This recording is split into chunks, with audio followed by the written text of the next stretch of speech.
Hello friends and fellow human beings, and thanks for joining me for another video. On August 11th, 2021, the Spokane Public School Board of Directors held a board meeting and took public comment outside the agenda items after the Superintendent of Public Instruction for Washington State, Chris Rakedahl, announced earlier this week that schools and districts that did not enforce King Inslee's mandate for all school children to wear masks while in public school buildings would face losing any state as well as federal funding funneled through his office. He also stated they could lose the ability to get liability insurance, among other things. These are the all too typical scare tactics used by order-following bullies of the state like Chris Rakedahl. Why is it that the biggest bullies seem to be employed in the indoctrination system known as public education? The footage you're seeing now is from out in front of the building, where several concerned members of the community had gathered to show signs of support of having a choice to wear a mask and get an experimental mRNA injection. I heard many people introducing themselves and making connections, which to someone like me, who believes in self-government instead of being governed by the ruling class, was music to my ears. This video is a full and complete version of all the public comments taken during the meeting that fell outside of the publicized agenda. There were several people that made comments, and all were very heartfelt, and some especially emotional. There were 3 speakers that chose to support the wearing of masks and getting this new experimental mRNA jab that doesn't even fit under the definition of what a vaccine is. Pay attention to them and listen to the tone of their appeal and who they're actually addressing, even though they're speaking to the members of the board. In my opinion, only one of them, who just so happened to be a student in the district, spoke freely and didn't try to insult any other member of the public that have come to different conclusions on this subject. The other 2 were adults, one being a teacher who made some quite inflammatory comments about her opposition without knowing any of them. These 2 adults show their programming by just regurgitating emotional statements they've been told about people who choose not to wear a mask. And I just have to add here, there are many reasons to not wear a mask, but these people that so adamantly want to force us to wear them against our will all seem to think we don't care about other people. As you listen to these comments, listen to what is being said. It seems pretty clear who has compassion and empathy for others. Some seem to only have the compassion the predator class tells them to. I will be posting a shorter version of this meeting later today, highlighting some of the more important things said during this open comments section of the meeting. This unedited version is fairly long and some might have a hard time getting through it all. If you want to save some time, I suggest turning the playback speed up on this one so you can get through it a little quicker if you want to hear all the comments. And I do recommend you listen to all of them. Now it is item 5, hearing from the community on items that are not on the agenda. We have quite a few members of the community here this evening that have signed up to speak so far. So when I call your name, if you're here in person, please come up to the podium. Limit your comments to 2 minutes. We simply just ask that everyone else that's here in attendance, please, again, because it's a hot mic, and we want the people's comments to be heard by the entire community, those here in person and that are attending virtually, please keep any comments or complaints or cheers or jeers to yourself as much as humanly possible. With that being said, I will ask for Misha Stewart to come first.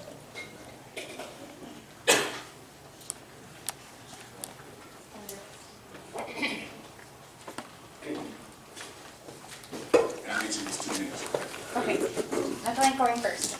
Good evening, and thank you for allowing me to share my thoughts with you tonight. My name is Misha Stewart. I live at 3905 South Lamont Street, and I'm the mother of 2 wonderful children at Jefferson Elementary.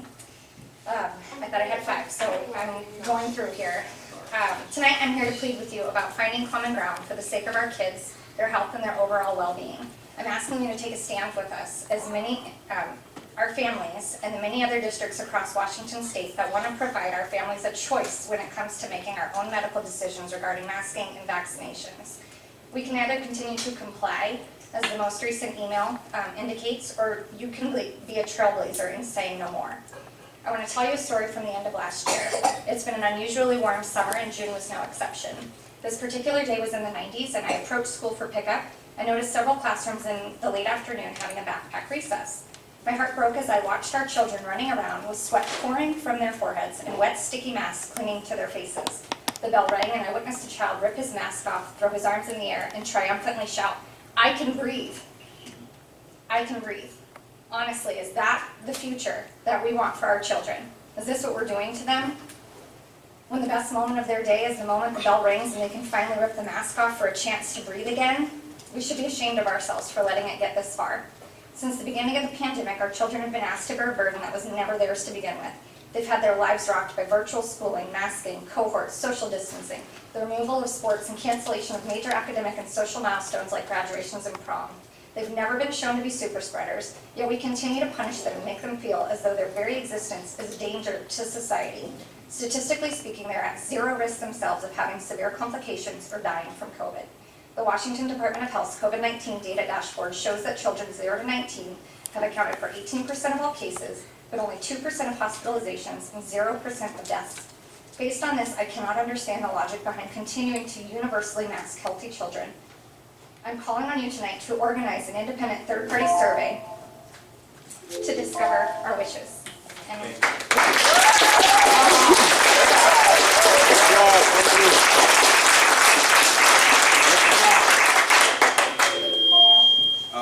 ma'am, if I know you said you were prepared for longer, if you have more, a longer part of your statement, you can bring it up here to Rochelle, and she'll make sure all the members here. much appreciated. Thank you. Thank you. Next up, we will call Russell Neff. Neff to the mic.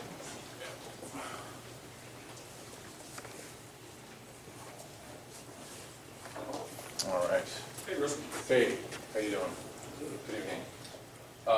What's the time? 5 minutes? 2 minutes. 2 minutes. Oh, forgive me. Okay. All right.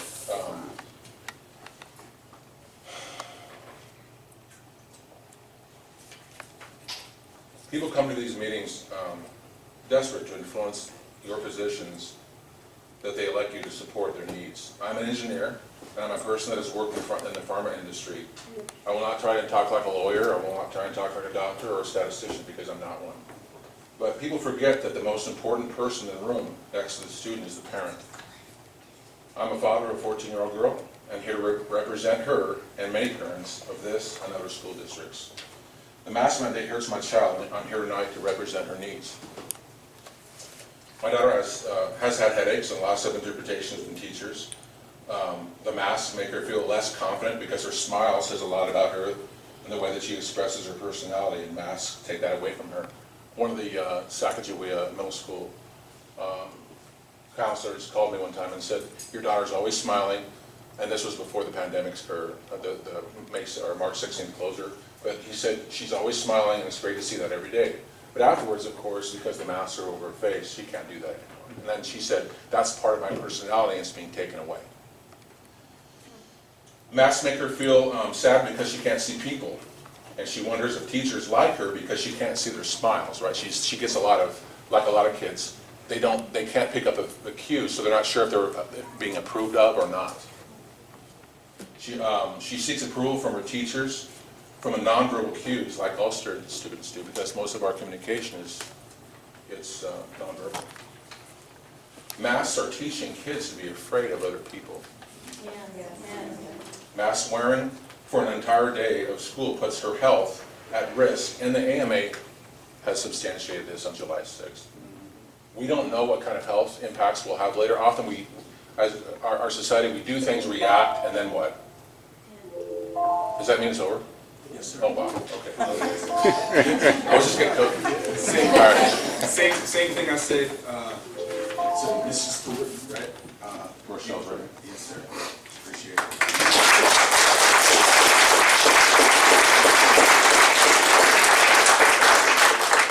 Next up, we have Riley Lino.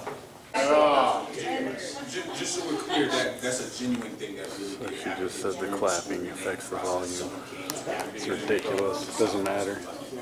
Deal with it. Teacher from Chase who played the drums and they did mess up the mic. We just need to monitor, so after each speaker, we just need to monitor and make sure the volume's turned back up on the mic. That's it.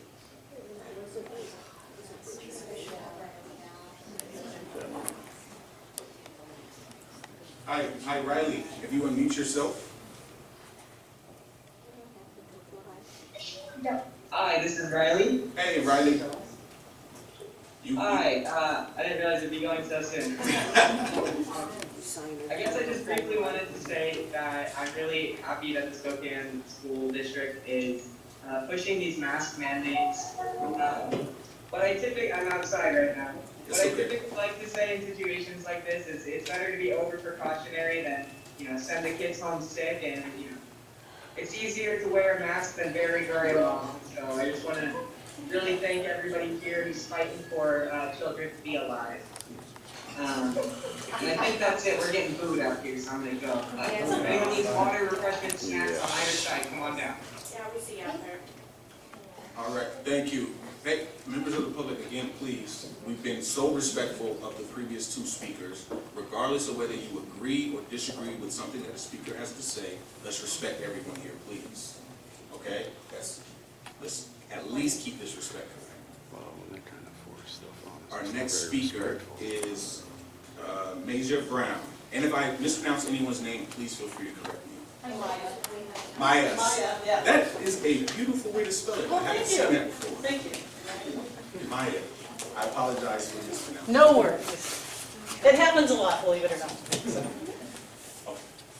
Okay, so do I just start talking in the timers? Yes. Okay. I just want to thank you for letting me come and speak my opinion today. I know that I probably should have been doing this a lot sooner than what we're doing right now. So I just want to let you know the purpose of me coming here today is letting you know that I do not agree with Governor Inslee's mask mandate, and that I would appreciate if you consider reversing that for our schools, at least make it a choice.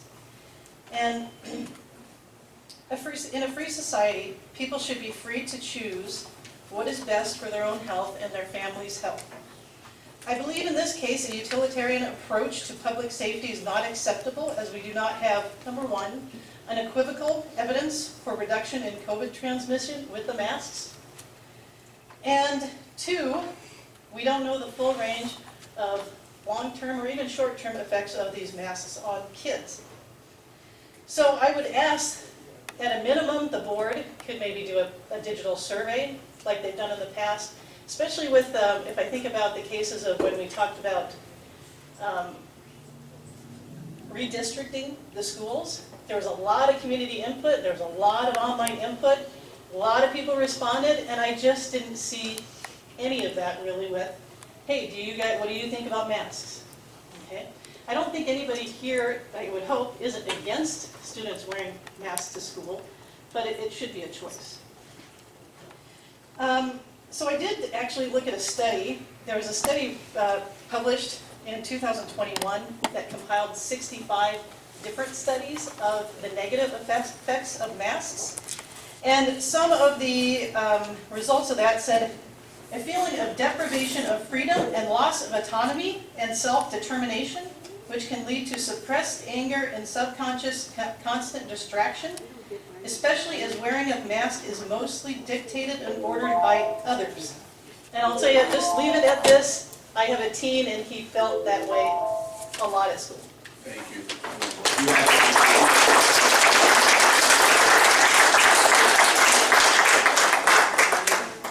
Thank you, Maya. Thank you. Next up, we will have Pastor Rick Matters.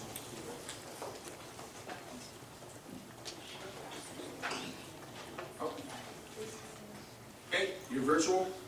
Yes, can you hear me? Yes, loud and clear. Oh, excellent. Thank you. My name is Pastor Rick Matters. I live at 430 West 24th Avenue in Spokane. And I'm speaking about the concern and the pushback of critical race theory. In our public schools, we teach our children the truth with love in an age-appropriate manner. We seek to generate love for the United States of America and to instill civic values in our students. We introduce students to that which is beautiful and inspiring about our country, as well as teach them history in a way that allows students to imagine a better future. Anti-critical race theory is being used to win elections by creating fear. The theory is too sophisticated for most of us to understand, let alone teach our children.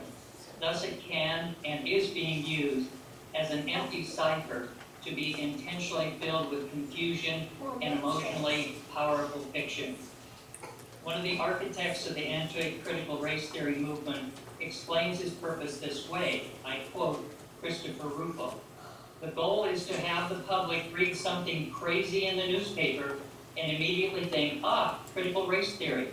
We have decodified the term and will recodify it to annex an entire range of cultural constructions.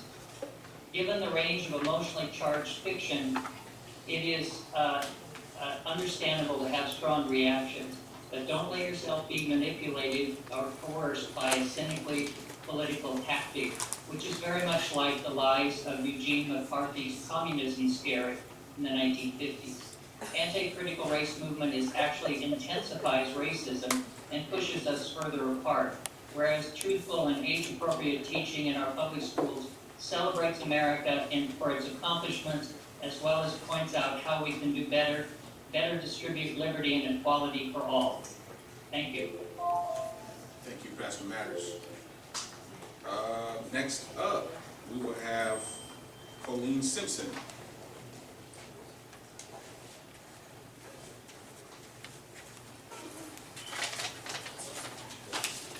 Good evening, and thank you for allowing me a moment to speak. My name is Colleen Simpson. Full disclosure here, I did not go to school in this school district. My children did not go to school in this school district, and my two grandsons actually go to Central Valley School District. But I'm a voter in District 81, and I care about kids. Credentials, I was the president of all three schools my children went to, their parent-teacher group. I led the largest fundraising organization for student athletes in Hamilton, Oregon high school. And I'm a huge advocate for children and families. Families to have a choice for their children. No one knows better what children need than their parents. No one. And I'm here to say tonight, as your employer, enough. Enough of the mask mandates. It's not a law. Enough of forcing the radical sex education agenda on these people and their children. Enough, you haven't been listening, enough of the destructive and misleading critical race theory. It's time you listen to the people that voted you into these positions. We don't want these politically charged agendas, and we have had enough. This is what enough looks like, and out in the hall. We're tired of it. None of you, or Jay Inslee, or Mr. Ragdoll, are co-parenting these people's children. None of you are. So it's time you listen to what they want for their kids and act accordingly. Thank you.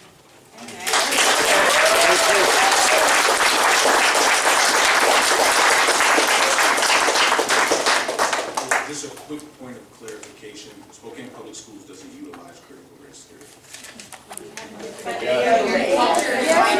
You call it something else. We don't have a curriculum that follows critical race theory. Well, then the teachers shouldn't be forcing our kids to it. And it happened to my kids. So don't tell me it's not Ma'am, happening. if you would like to have your public comments heard, you can sign up and have your comments heard. Well, but you just introduced that, man. You talked about it. Next up on the Brought it up, agenda, bro. we have Matt H.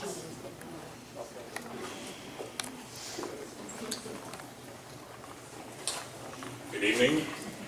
I wasn't prepared to speak tonight, so I don't have a sheet in front of me. By trade, I'm a mechanic. I don't have, I don't go to my dentist and ask him mechanical advice, so I don't understand why we're taking medical advice from politicians.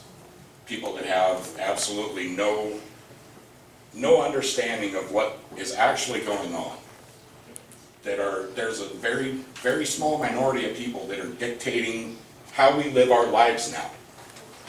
We've gone from a government of the people, by the people, for the people, to of the people, by the people, for the government.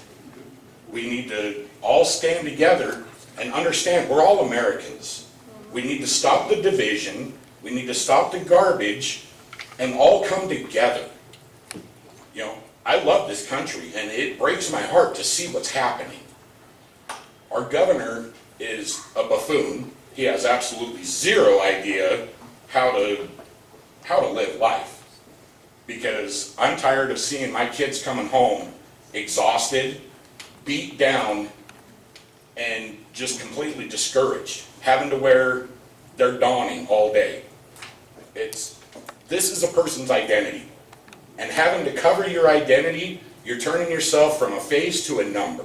And this is just, my daughter said last year when they were doing roll call in there, as one of her teachers called it, the concentration camp, they went by and refused to talk to the kids by their name. They were a number.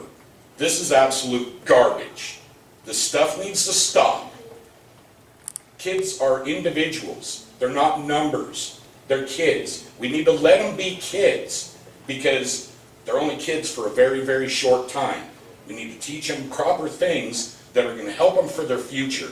And the school system has gone to the tank. We need to fix it.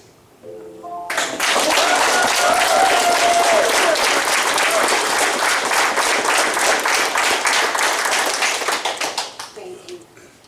I apologize if I mispronounce this next name, but Caitlin LBRY. Thank you. I appreciate it. Okay, so my name's Caitlin, obviously. For the mask mandate, there's kids like me that hate it, obviously, and it takes like our concentration off what we're learning away. For me, it's really hard to focus with the mask on because I'm more worried about, hey, it's hard to read. My glasses are fogging up. I can't read this book because of it.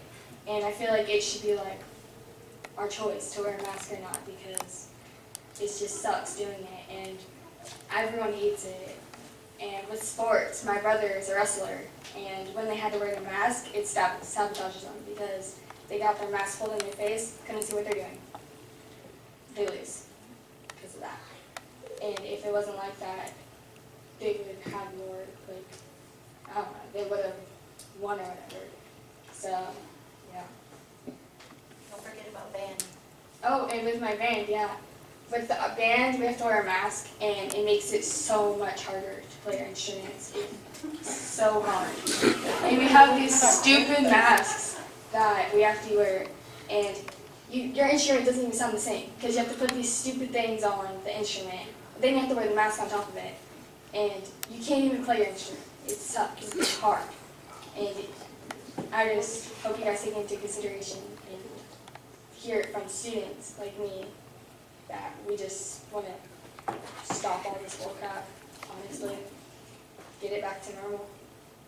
That's all.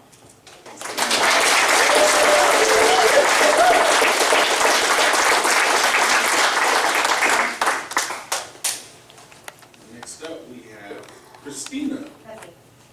Can you say it one more time for me? LBRY.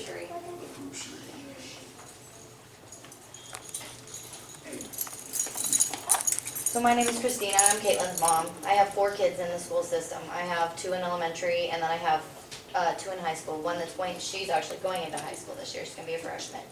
And just seeing how the masks have affected them has been really terrible. As you know, our kids are in sports. My son plays football and does wrestling, and to be running down a field with a mask on your face, trying to breathe, you know, and trying to focus on what you're doing is ridiculous. And wrestling is like the worst because you have this, the way that they had the mask, like this dangly thing, and when you're wrestling, your face is being, you know, obstructed. You got arms and stuff, and it's ripping the mask off your face. And they can't breathe. And it's just a complete obstruction. Not only that, it's made it so my kids don't want to go to school. Like, every morning it's like, do you have your mask? Do you have your mask? Do you have your mask? And, you know, do we forget the mask? And them playing outside. Every time I go to get my kids at school and they have masks on and they're running around outside. And I agree with 100% with the guy, the mechanic guy. That's exactly how I feel as well. I want my kids to be kids. I don't want them to have to worry about, do I have my mask? And then all of the other things that are on your agenda too, as well as the critical race theory. I have been on the phone several times with the principal of my elementary school. I've also called the district and talked to the equality guy. I can't remember what his name, I can't remember his name. Dr. Oscar. Yeah, I had a great conversation with him, but I don't want to be here, and I don't think the other parents do either, but we need to take a stand for our kids. We're their advocates, and I feel like that was something else I went up against. I had teachers where one of the parents, I heard them say, their teachers are teaching this stuff, whether you guys are saying that it's in the curriculum or not. That was another conversation I had a couple days before school started, where when we send our kids to school, we don't send them to school to learn your political ideas, your opinions. I don't care what you guys think. I want my kids to go to school to learn academics purely. And I told my principal even that this is why you guys have a job. You know, there's things that we can't teach our kids that you can't, like mathematics or whatever. But when it comes to all everybody else's opinions, we don't send our kids to school to learn it.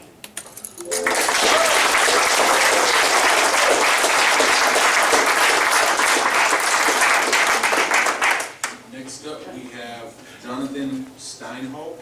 Steinhardt. My apologies. It's all good.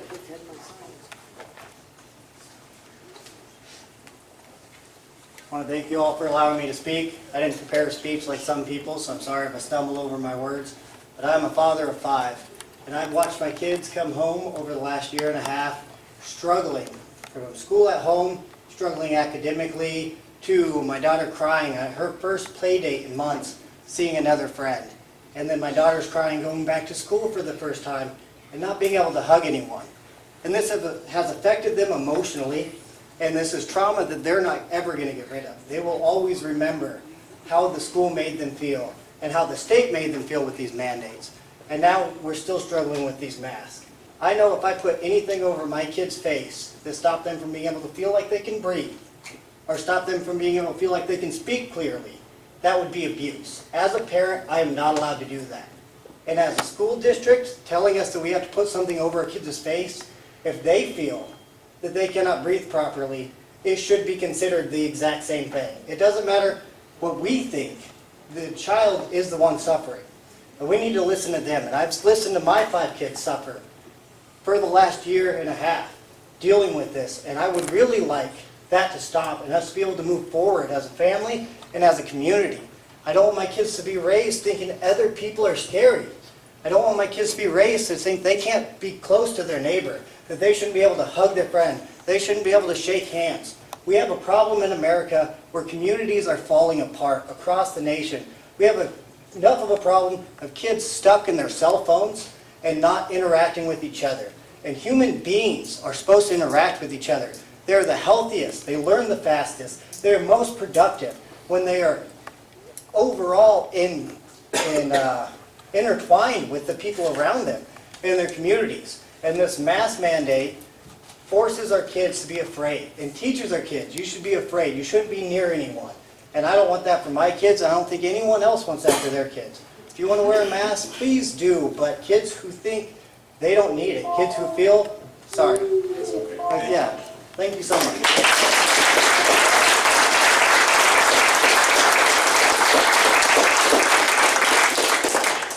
And next up, we have Crystal, but with no last name.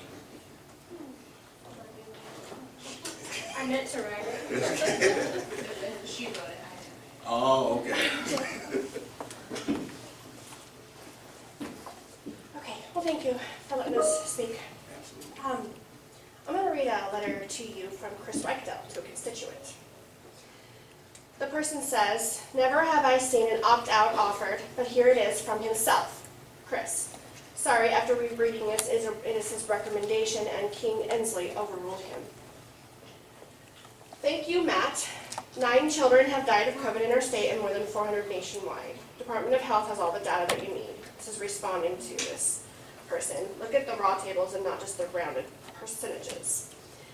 "As to you accusing me of harming our children, please get the facts right. The governor and Department of Health make masking decisions. My job is to enforce the law. Governor proclamations have the power of law. I recommended 2 pathways for families." This is Chris saying he recommended 2 pathways for families that don't want masks on their children. 1, to show proof of vaccination or immunity. 2, to sign a release from and personally attest that you are opting your child out of a mask. These ideas would encourage more vaccinations and empower parents to make the choices for their own children. This was not the direction the governor chose at this time, and I will respect his public health decision. We are a nation of laws, not of men. The law clearly gives the governor broad emergency powers. I appreciate your voice. Not just your assumption that I agree with all these decisions. I hope in the future you ask questions before you accuse. You have the right to do either, but the inquiry first approach builds understanding and relationships. Leading with assumptions continues this awful American trend of us versus them. I truly appreciate the outreach, and I hope my candid response informs you of your next advocacy steps. Chris Reichdale is telling us to advocate for our children, but yet you guys aren't even listening to what he's saying. He's requesting for Ensley to give us options as parents, give us a choice. My son medically cannot wear a mask. He hasn't been in a school for almost 2 years. And that is not okay. He's depressed. He's not doing well. And you guys should give the parents the choice, give the children the choice. My son, he's going to school and he's not wearing a mask. That's what's going to happen. Yes, yes! That's what we need right there. Thank you. There's a few public comments, but they are all on items that are on the agenda. And so, I'm sorry, I put in for a public comment. Did my card not show up? Marshall Casey. For items not on my card. no, yeah, I don't see it. My apologies. Okay, so we have a few more. Sorry. All right, Marshall Casey. Thank you. Thank you. I want to share with you guys really the story of my family during COVID and our story of school. You see, when you guys shut down the schools, you just shut them down and provided no help. And we had to take in another girl to help her learn and train her. And my wife had to teach our kids at home with absolutely no help, no plan, even though you guys had resources for homeschool. And when you guys decided to start up the school year of distance learning and everything else, my wife and I, we sat down and we said, is this board trustworthy? Do we trust what you guys are going to do next year, that you're not going to just, again, abandon us? And so we said, no, you weren't trustworthy. And we decided to homeschool last year. And it was incredibly hard. But one of the beautiful things is I and my family, we fortunately have resources. I've talked with friends and other families who don't have the ability to have one of the parents stay at home with the kids and teach them. And they've had to hire tutors because you guys have abandoned them this year in the schooling over COVID. And we are not letting our kids go back to school next year with you. I remember my kids when I was walking them to school and saying, I am so excited for them to go to public schools because that's where I went. But over this year, you have shown yourself not to be trustworthy. And you've shown that you are willing to abandon our children. And I think the mask mandate, I guess you do what you think you need to do, but you are losing faith in people, or people are losing faith in you over what you've done so far. And my kids are not going back to public schools because we no longer trust you. Nice job!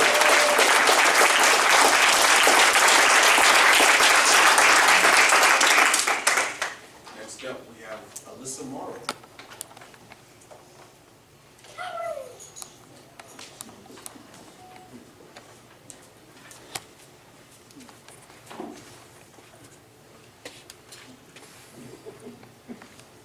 Okay, hold on. Don't start my time yet. Okay, hi, I'm Alyssa Marlow, and I'm going to be a freshman in high school next year, and I missed the end of 7th grade and over half of 8th grade because of COVID. I didn't learn anything on Zoom, and now we're back in school, but now we have to wear masks. Please tell me what masks do. Oh, don't worry, I'll tell you what masks do. It's hard for us to breathe in them, plus kids don't get COVID as much as adults do. You're also breathing in your own air, and that's hard on our lungs. Masks give me headaches and it makes me sweat a lot. It is a piece of fabric. I'm sorry, I'm going to break it to you, but a piece of fabric is not going to stop a global pandemic. Before, they wouldn't let us wear masks because they were threatening to other students, but now they're making us wear face masks. Moving on. Now let's talk about sex ed. No child needs to learn about that at that young age. It is very inappropriate to bring up that topic to a young child. Now let's talk about the racism that people are talking about in school. The white people are not racist. Well, racism isn't just towards black people. It is towards every single race. I get called a basic white girl from black girls, but because the tables are turned, it's not racist, huh? Racism does not happen to just black people. It happens to every single race. Once you've learned that, then you can talk to me. I go to Cheney High School and we're called the Blackhawks. And they're making us change the mascot because it has black in the word and it's racist to the Indian tribes. That's so dumb. And the last thing I want to bring up is the vaccines. You can't make a child get the vaccine. And it hasn't even been fully proven to work yet. And honestly, don't tell me to get the vaccine because my body, my choice. Oh, and one more question. Why is the vaccine free, but insulin, chemo, medicine, and the flu vaccine isn't? That is the kind of stuff that does not go right with my brain. It's because they want to control you with the vaccine. The vaccine should be a choice. It takes 10 years plus to develop a vaccine, but they were quick to develop this. Why force it upon certain ages with many having different side effects? And now you want to force it upon the children with the statistics shown children aren't getting it in a rapid amount adults are. Wow. Not a vaccine either.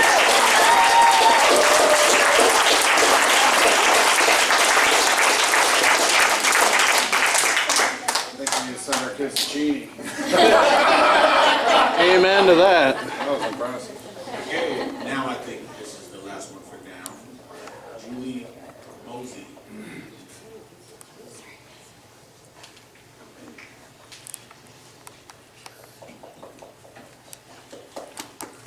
Just start talking, you got that? Hello. Thank you for letting me speak. I want to blow your minds for a minute. My daughter is a rare cancer survivor. She was diagnosed when she was 2 years old, and it took us 5 years of traveling from here to New York to save her life. My kid didn't wear a mask in school all year last year. And not only did she not get sick, she didn't get anybody else sick either. Can you explain that to me? Do you know why that is? We came home from Maui on the 17th of March, and we left in one world and came home to another. And I've had to work through her PTSD because she wanted to know, does everyone have cancer? Mom, is everybody sick like me? No. I'm sorry, this is not as serious as everyone's making out to be. Yep, kids have died. Do you know how many people died in Washington State in 2019 of cancer? Do you know the number? 13,000. And none of you wore a mask.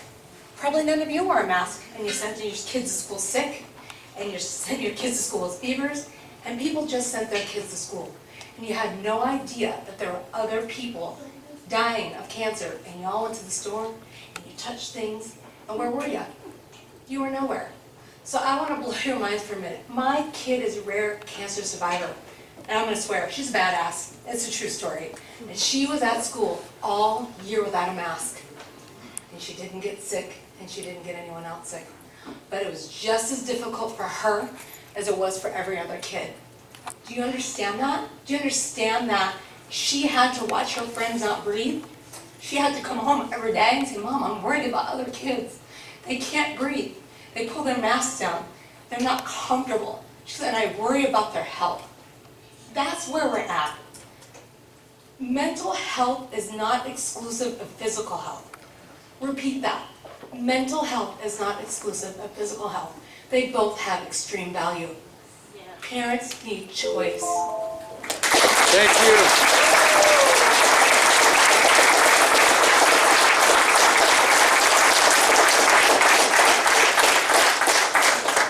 Thank you. And we have 2 Zoom comments to close out this portion of the evening.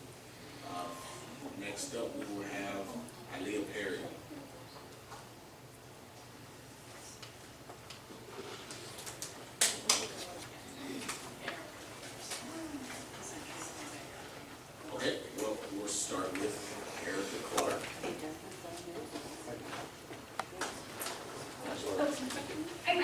letting me. I'm ready to speak if Erica's not.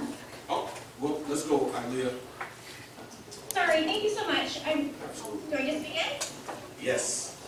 Hi, I would like to give a varying perspective than those that we took tonight. My child began kindergarten this last year, and before that she was in the special ed preschool program at what was formerly known as Sheridan. She then did the virtual learning for the rest of her preschool year and then entered into kindergarten halfway through for in-person learning. She was 5. She wore a mask. She did just fine. There was no trauma. She was keeping her classmates safe. And the way we approach this discussion is that this is a deadly virus raging the world, and in order to keep our neighbors safe, we need to wear a mask. I do not understand how there are so many people in this audience tonight, some of whom are community leaders and associated with my family, that can be so callous as to think that your child's right to not wear a mask, which is not an American right, by the way, is more important than the right of safe education for all public school children. That includes wearing the mask to stop the spread of the communicable disease. Wow. This is absolutely ludicrous. It is not causing trauma to my 5-year-old nor to my 13-year-old middle schooler. I am appalled that people are standing here saying that it's not the school's job to institute safety procedures and that we can't be talking about critical race theory because that's the parents' job, yet you can't seem to find it within your own selves to talk about preserving our society. It is well within the state's rights to be doing this. I encourage everyone to look up Jacobson v. Mass 1905. Our government hasn't yet mandated that we get vaccines, but they could. Wearing a mask is the simplest, easiest step that we could take to preserve the health of not only our children, but the staff members and teachers who are on the front lines of this virus and help our children learn and grow every single day. Thank you. Please, everyone please. Next up, we have Erica Clark.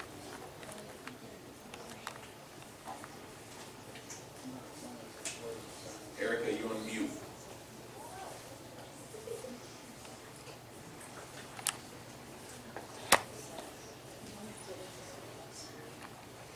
Hello, Erica?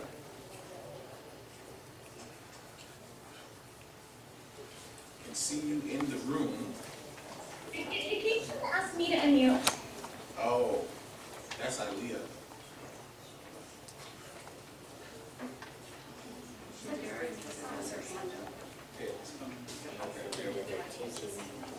Got it.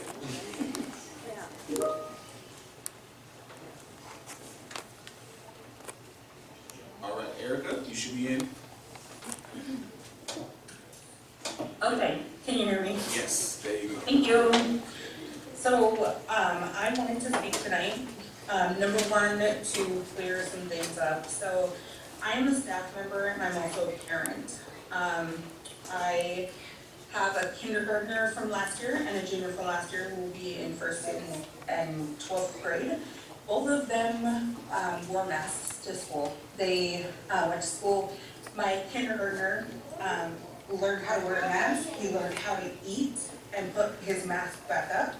He learned that washing his hands was a really big, important deal. And SPS got it right every single step of the way.